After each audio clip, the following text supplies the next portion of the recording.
नमस्कार विद्यार्थियों, वंदे वाणी हिंदी साहित्य चैनल में आप सभी का स्वागत है। हमारे टॉपिक चल रहा था काव्य शास्त्र, जिसमें हमने अलंकारों को शुरू किया था और हमने काव्य शास्त्र की परिभाषा और उसके स्वरूप के बारे में तथा उसके दो पक्ष होते हैं, कला पक्ष और भाव पक्ष, उनके बारे में जाना और अलंकार की भी हमने परिभाषा और उसकी जो अलंकार का जो अर्थ है उसके बारे में जाना और अलंकार की विभिन्न जो आचार्यों ने परिभाषाएं दी थी उनके बारे में भी हमने जाना।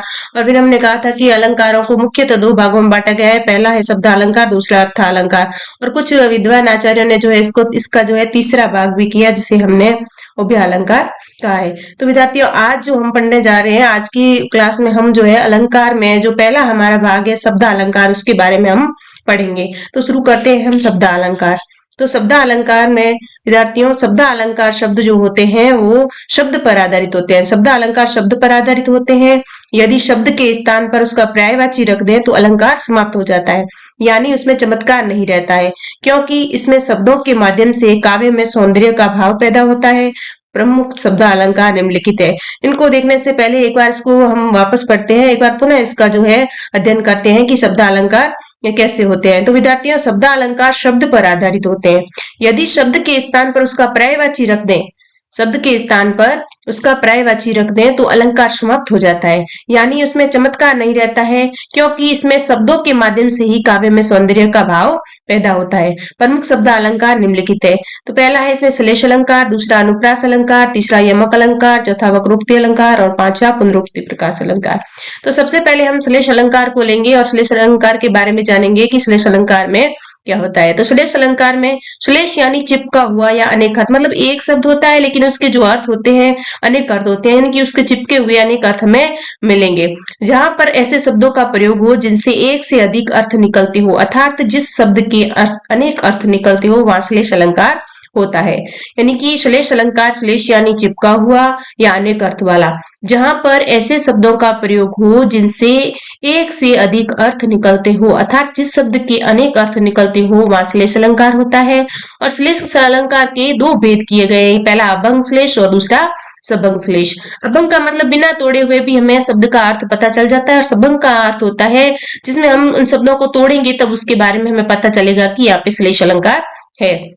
अब विद्यार्थियों, पहला हम अभंग श्लेष के बारे में पढ़ लेते हैं कि बिना तोड़े जिसे अलग अलग अर्थ निकलते हो, उसको उदाहरण के माध्यम से हम समझते हैं।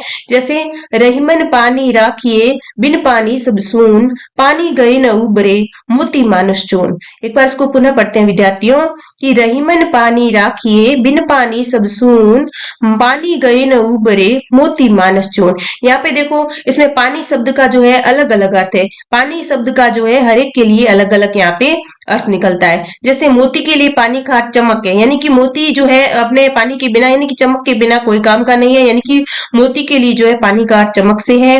और मनुष्य के लिए पानी का अर्थ इज्जत है। मनुष्य के लिए पानी जो है वो इज्जत का मतलब पानी, मतलब उसके लिए पानी मर जाना, जैसे एक मुहावरा है पानी मर जाना, मतलब उसमें इज्जत का भाव नहीं रहना। उसी प्रकार क्या होता है, मनुष्य के लिए पानी का अर्थ इज्जत होता है।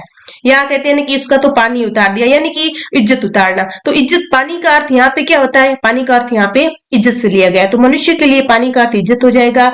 और चून यानी कि आटा, चून यानी आटा, आटे के लिए जो है सामान्य जल से हम लेते हैं इसका प्रयोग। माल आटा जो गूंदने के लिए काम में लेते हैं पानी को, उसका अर्थ सामान्य जल से है। तो विद्यार्थियों, यहाँ पे देखो, रहीमन पानी राखिए, बिन पानी सब सून, पानी गए न उबरे, मोती मानस चून। यानी कि ये पानी शब्द एक है लेकिन प्रत्येक के लिए इसका अर्थ है जो वो अलग अलग होता है।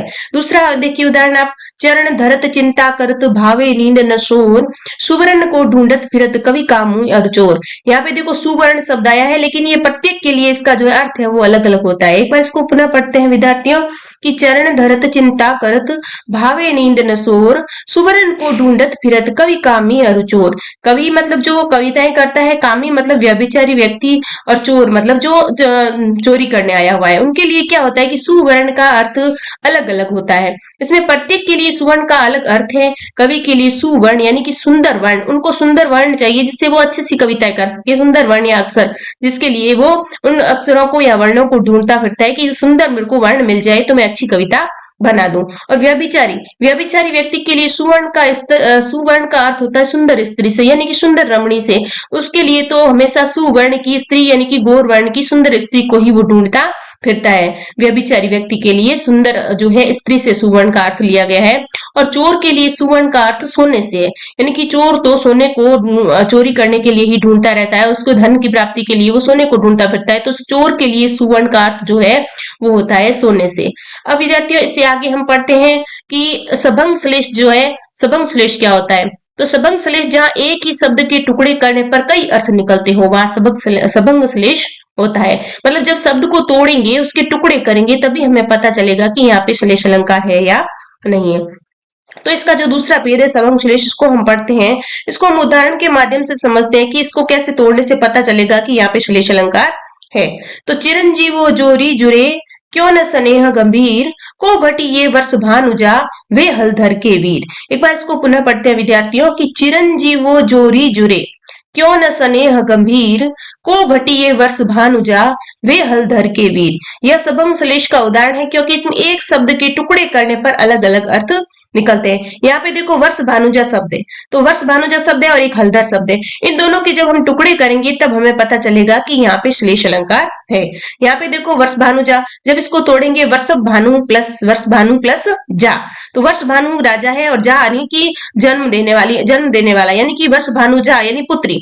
वर्ष भानु राजा की पुत्री है, उसे क्या कहते हैं, उसका नाम राधा है। तो एक अर्थ तो ये निकल गया वर्ष भानुजा यानी वर्ष भानु की पुत्री, जा मतलब पुत्री। तो यहाँ पे तो इसका अर्थ हो गया राधा। और वर्षभ धन अनुजा, वर्षभ यानी कि बैल, अनुजा मतलब बहन, यानी कि वर्षभ की बहन जो है अनुजा है वर्षभ की, उसको क्या कहते हैं, गाय कहते हैं। तो इस प्रकार जो है वर्ष भानुजा शब्द के हमने टुकड़े किए तो हमें पता चला कि दोनों के अर्थ जो है अलग अलग निकल गए। वर्ष भानुजा का मतलब राधा और वर्षभ धन अनुजा का मतलब गाय से लिया गया है।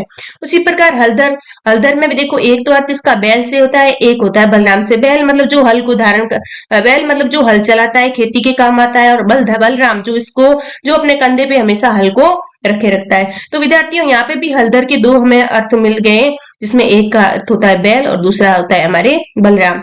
ये अभंग श्लेष है। बलराम जैसे ये बलराम हलधर को सीधा हम बिना तोड़े अगर हम पता करेंगे तो इसमें हलधर का अर्थ हो जाएगा बलराम। तो अभंग श्लेष भी इसको कह सकते हैं। और सबंग जब हम इसको तोड़ेंगे तो इसके अलग अलग दो अर्थ निकल जाएंगे। इसमें वर्षभ भानुजा के टुकड़े करने पर राधा और गाय दो अलग अलग अर्थ निकल रहे हैं।